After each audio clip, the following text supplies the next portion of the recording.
For returning in my general's uniform after my dad called me a floozy? The crystal chandeliers of the Oakwood Manor Country Club glittered so brightly they were giving me a migraine. I stood near the back of the ballroom, adjusting the strap of my modest black dress. It was an off-the-rack garment from a department store that had cost me $50. My mother had already told me twice that it made me look like a maid. I just sipped my sparkling water and watched the clock. I was not there to impress anyone. I was there because it was my father Raymond Hayes's 60th birthday jubilee. Raymond was turning 60, and he had turned the event into a shrine to himself. A massive banner hung over the stage that read, Lieutenant Colonel Hayes, a legacy of command. He was working the room near the buffet, his laugh booming over the polite chatter of the guests. He wore his old service uniform. It was snug around the middle, its buttons straining.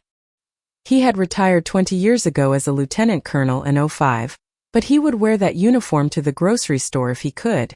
To him, rank was the only thing that made someone worth talking to. I saw him corner a local councilman.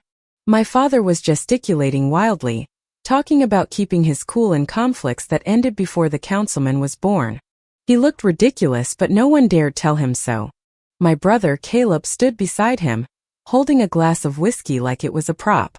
Caleb was 35, sold overpriced insurance, and still brought his laundry over to our parents' house on Sundays.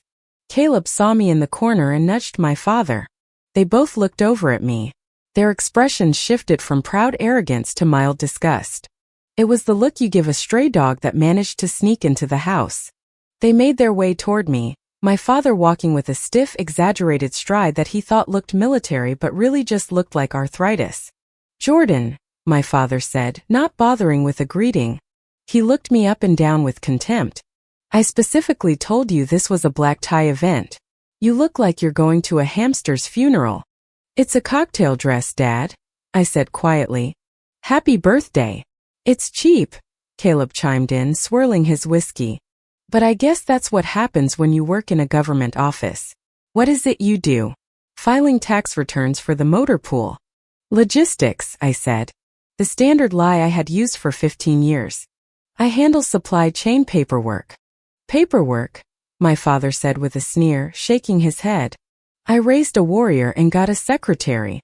You know, General Whitaker is coming tonight. A 4-star general, a real war hero. Try not to embarrass me when he gets here. Do not speak unless you are spoken to." I felt a muscle in my jaw twitch, but I kept my expression blank. "I know who General Whitaker is, Dad." "I doubt it," my father snapped. "You would not know real leadership if it bit you. Just stand in the back and do not get that cheap dress in any of the pictures." My mother Elaine drifted over. She was a woman who considered cruelty a social skill. She held a large glass of red wine and wore a silver dress that cost more than my first car. She did not smile at me. She just frowned at a loose thread on my shoulder. "Fix your posture, Jordan," she said. "I am fine, Mom," I said. "No, you are not fine. You are invisible," she said. "Oh, look, your brother needs a refill. Move. You are blocking the path to the bar." She made a shooing motion with her hand. As she did, she stepped forward and tripped on the rug. It was a performance worthy of daytime television. The glass of red wine in her hand did not just spill. It flew. A crimson wave crashed against the front of my dress. The cold liquid soaked the cheap fabric instantly, running down my stomach and dripping onto my shoes. The chatter nearby stopped. I stood there, gasping from the cold shock. My mother did not apologize. She brought a hand to her mouth in a mock gasp that did not reach her cold eyes. "Oh goodness," she sighed with more annoyance than regret. "Look what you made me do. You were right in my blind spot." "You threw it," I whispered, dabbing at the stain that looked like a wound to my chest. "Do not be so dramatic," Caleb laughed. "It's an improvement. Adds a splash of color to that boring outfit." I looked at my father, expecting him to defend me, expecting him to be the officer he claimed to be. He just stared at the stain and scowled. "Great," Raymond said. "Now you look like a total mess. I cannot have you walking around my party looking like a handout. Go to the car." "The car?" I asked. "Yes, the car," he barked. "Sit in the parking lot until the toasts are over or go home." I cannot introduce you to General Whitaker looking like a charity case from a soup kitchen. You are ruining the aesthetic. My mother dabbed a droplet of wine from her wrist. Go on, Jordan. You are making a scene. It smells like cheap Merlot anyway. I looked at the three of them. My family. The ones who were supposed to be my squad. In that moment I realized I was not a person to them. I was an accessory that had malfunctioned. I was a background extra who had ruined the shot. All right, I said, my voice steady. I will go change. You do not have anything to change into, Caleb said dismissively. Unless you keep a janitor's uniform in that beat-up sedan of yours. I will figure something out, I said. I turned and walked away. I could feel their eyes on my back. I could hear Caleb joking about how I probably bought the dress at a yard sale. I just kept walking. I left the ballroom, walked past the check-in desk, and stepped out into the cool night air. The valet offered to get my car, but I shook my head. I walked to the far end of the parking lot where I had parked my sedan. I unlocked it and opened the trunk. The trunk light flickered on, illuminating the chaos of a life lived between bases. Gym bags, boxes of MREs, and one heavy black garment bag stamped with the Department of the Army seal. I stared at the bag. For 15 years I had played their game. I had let them believe I was a clerk. I let them believe I was a failure because it was easier than explaining the truth. The truth was I did not file paperwork. I authorized kinetic strikes. The truth was, while my father was reliving the Cold War, I was commanding joint forces in the Middle East. I reached out and unzipped the bag. Moonlight glinted off the thick gold braid on the sleeves. It was not just any uniform. It was the Army blue mess uniform, the most formal evening attire. It was perfectly tailored. I touched the shoulder boards. They were not empty. They did not have the oak leaf of a major or the eagle of a colonel. They held 2 silver stars. Major General. My father was a lieutenant colonel, a field-grade officer. In the corporate world, he was middle management. I was the chief executive officer. I looked back at the glowing windows of the country club. I could see the silhouettes of the guests inside. I could see my father holding court, probably telling some story about a training exercise from 1985. He wanted a soldier. He wanted someone who understood the chain of command. A cold calm settled over me. It was the same calm I felt before a breach. I stripped off the wine-soaked dress right there in the parking lot. I did not care if anyone saw. I pulled on the high-waisted trousers with the gold stripe down the leg. I buttoned the crisp white shirt and fastened the black bow tie. I slipped on the mesh dress jacket. It was heavy, weighted with history and authority. I adjusted the chain in the front. I looked at my reflection in the car window. The woman staring back was not Jordan, the office clerk. It was General Hayes, the hammer. I reached into the glove compartment and pulled out my miniature medals. I pinned them to my left lapel. The rack was dense. The Distinguished Service Medal, the Legion of Merit, the Bronze Star with Valor. It was a wall of color that screamed competence. I slammed the trunk shut. The sound echoed like a gunshot in the quiet lot. I started walking back to the club. My flat dress shoes clicked rhythmically on the asphalt, a cadence I knew by heart. The valet saw me first. He was leaning against a pillar, looking at his phone. He glanced up, saw the uniform, saw the stars, and instinctively straightened up. He did not know who I was, but he knew what power looked like. I walked up the steps to the main entrance. The girl at the check-in desk looked up, and her jaw dropped. I did not stop. I pushed open the heavy double doors and stepped back into the ballroom. The room was loud. The jazz band was playing something upbeat. Waiters weaved through the crowd with trays of champagne. I stood at the top of the short staircase leading down to the dance floor. I did not say a word. I just stood there. The uniform did the work for me. The mess dress is distinctive. It is bold. And when a woman wears it, people notice. The conversation near the stairs was the first to die out. People turned to look. Then the silence spread like a contagion. It rippled out from where I stood until the entire ballroom was quiet. Even the band trailed off, the drummer catching the vibe and stopping his brushwork. My father was at the far end of the room with his back to me, laughing at his own joke. He suddenly realized he was the only one laughing. He turned around, annoyed at having lost his audience. He squinted across the room. The lights were dim, but the stage spotlights cut through the gloom. He saw a figure in a high-ranking uniform. His first instinct was excitement. He thought it was General Whitaker. He straightened his own jacket and put on his best sycophantic smile. Then I started walking. Click, click, click, down the stairs. The crowd parted for me. They did not know who I was, but they moved with the instinct of a herd making way for a predator. As I got closer, my father's smile faded. He squinted harder. He recognized the walk first, then he recognized the face. His mouth opened, but no sound came out. It was like watching a fish gasping on a dock. Caleb stood beside him, drunker now. He squinted at me and then let out a shrill laugh. "Whoa!" Caleb yelled, shattering the silence. My father did not laugh. His eyes were glued to my shoulders. He was an officer. He knew what the stars meant. He knew the spacing. He knew the size. He was trying to process the impossibility of it. "Caleb, shut up," my father whispered, his voice trembling. "What?" Caleb said, oblivious. "Look at her. That is stolen valor, right, Dad? Tell her to take it off before she gets arrested." I stopped 10 feet from them. I stood at ease, not the stiff, scared attention of a recruit, but the relaxed, dangerous stillness of a commander. I looked my father in the eye. "You told me to change, Colonel," I asked. My voice was not loud, but it carried to every corner of the silent room. "You said my attire was inappropriate for a military function.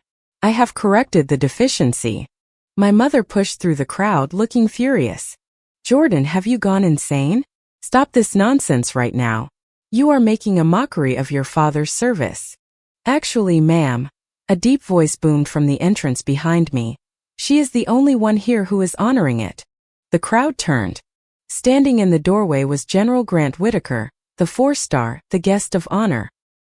He was flanked by 2 military policemen and his aide. General Whitaker was a giant of a man, a legend in the armored divisions. My father's face went from pale to gray. He looked at General Whitaker, then back at me, vibrating with confusion. General Whitaker strode into the room. He did not look at my father. He did not look at the birthday banner. He walked straight to me. The crowd practically leaped out of his way. He stopped 3 paces from me, and then the impossible happened. General Whitaker, the 4-star commander of U.S. Forces Command, snapped his heels together. The sound was like the crack of a whip. He brought his right hand up in a slow, sharp salute. He held it there. "General Hayes," Whitaker said, his voice warm and respectful. "I did not know you were stateside. The Pentagon said you were still overseeing the drawdown in Sector 4. I returned his salute, a perfect practice motion. "Good to see you, General Whitaker. I am on a short leave." We dropped our salutes in unison. The room was so quiet you could hear the ice melting in the glasses. "General," Caleb said, the word coming out as a squeak. "Dad, why did he call her a general?" General Whitaker turned slowly to look at Caleb. He eyed him like he was a stain on the carpet. Then he looked at my father. "Raymond," General Whitaker said coldly, "I see you know Major General Hayes, but I am confused. Why is a 2-star general standing at attention while a retired lieutenant colonel stands around looking sloppy?" My father looked like he was having a stroke. His brain was misfiring. The daughter he had bullied for 30 years. The clerk. The failure. The very hierarchy he worshipped had just been turned upside down and crushed him. She is my daughter," my father stammered. "She works in logistics. She is a GS-5. She commands logistics for the entire Third Army, Raymond," Whitaker corrected him. "She has more time in combat than you have on the golf course. And right now, she is the highest-ranking officer in this room, and you are not properly in uniform." My father glanced down at his ill-fitting jacket. He looked at my stars. 2 stars outranked a silver oak leaf. It was not even a contest. It was a slaughter. "Protocol, Colonel," I said softly. My father flinched. He knew what I meant. In the military, when a junior officer meets a senior officer, they render honors. It does not matter if they are father and daughter. It does not matter if it is a birthday party. Rank is rank. My father's hands were shaking. He tried to brush it off. He looked around for support, but the guests were just staring at him. Waiting. The silence was thick, suffocating. He realized he had no choice. If he did not do it, he would be admitting that his entire identity, the soldier persona he had built his life around, was a lie. Slowly, painfully, he brought his heels together. It was agony for him. He raised his hand. His fingers trembled as they touched the brim of his brow. He saluted me. His eyes were wet with humiliation and rage. "General," he choked out. I let him hold it. I let him stand there, hand trembling as the guests watched.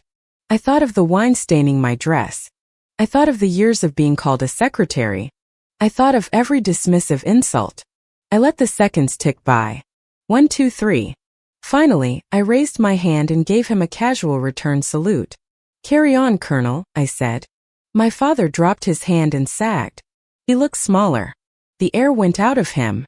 "I think there has been a mistake," my mother whispered, stepping forward.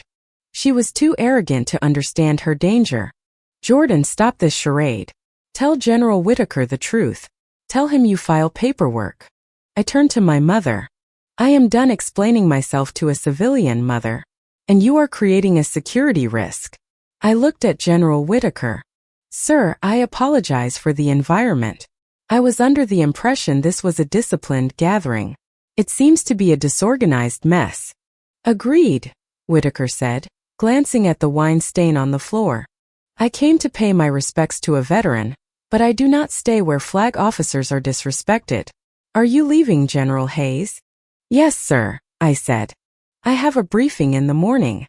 "I will walk you out," Whitaker said. I turned my back on my family. I did not say goodbye. I did not hug them. I just turned and started walking away, General Whitaker falling into step beside me. "Wait!" my father cried out, desperation cracking his voice. "General Whitaker, the toast. I have a speech prepared." Whitaker did not even look back. "Save it for your bingo night, Raymond. You just insulted the Army's finest strategist. You are lucky she is family, or I would have you stripped of your benefits for conduct unbecoming." We walked out the double doors, the heavy wood closing behind us, sealing the ballroom. The music did not start up again. Outside the air was cool. My heart was pounding, but my hands were steady. General Whitaker looked at me and offered a rare, genuine smile. "That was brutal, Hayes," he said. "It was necessary, sir," I replied. "The wine?" he asked, glancing at the ruined heap of fabric in my trunk. "Hostile action," I said. "Neutralized." "Good," he nodded. "Do you need a ride? My team can take you to the base." "I will drive," I said. I drove home that night in my full dress uniform. I did not cry. I did not feel sad. I felt light.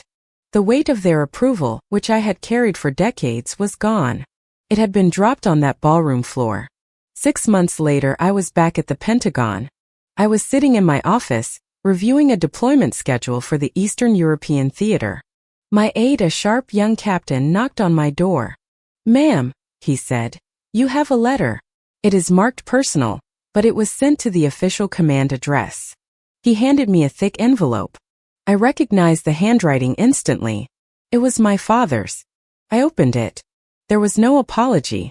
"No, I am sorry I treated you like dirt." Instead, there was a trifold brochure for Patriots Rest, an exclusive luxury military retirement community in Florida. Attached to the brochure was a handwritten note. "Jordan, they have a 5-year waiting list, but they fast-track applications for the immediate family of general officers. I need a letter of recommendation from you. It has to be on official letterhead. Your mother hates the stairs in our current house. Do this for us. Family looks out for family. Dad." I read it twice. The audacity was almost impressive. He still did not get it. He thought rank was a magic wand you used for better parking spots and country club access. He did not understand that rank was a burden, earned with blood and sacrifice. He wanted the general's signature, but he had treated the daughter like a nuisance. I took my pen. I did not write a letter of recommendation. I took a standard routing slip and clipped it to the brochure. On the slip, I wrote one sentence in red ink. "Applicant does not meet requirements for priority status. processed through standard civilian channels. I handed the packet back to my aide. "Ma'am," he asked, "what do you want me to do with this?" "Send it to the Standard Processing Center in St. Louis," I said. "The one for regular veterans. No priority stamp." "It will take 6 months just for them to open it, ma'am," he pointed out. "I know," I said. The captain saluted and left. I swiveled my chair to look out the window at the Potomac River. The sun was setting, casting long shadows over the Capitol. I was Major General Hayes. I had an army to manage. I did not have time for people who only loved the uniform and not the soldier who wore it. My father wanted a salute. He got one. It was the last thing he was ever going to get from me. Comment. This story is a powerful reminder that your true worth is never defined by how others see you, even those closest to you. You do not need anyone's permission or approval to build your legacy with quiet strength and integrity. Let your actions and character be the uniform you wear with pride every day. Ultimately, the greatest respect you can earn is the respect you have for yourself. If you liked it, don't forget to leave a comment and support the channel by subscribing. See you in the upcoming stories.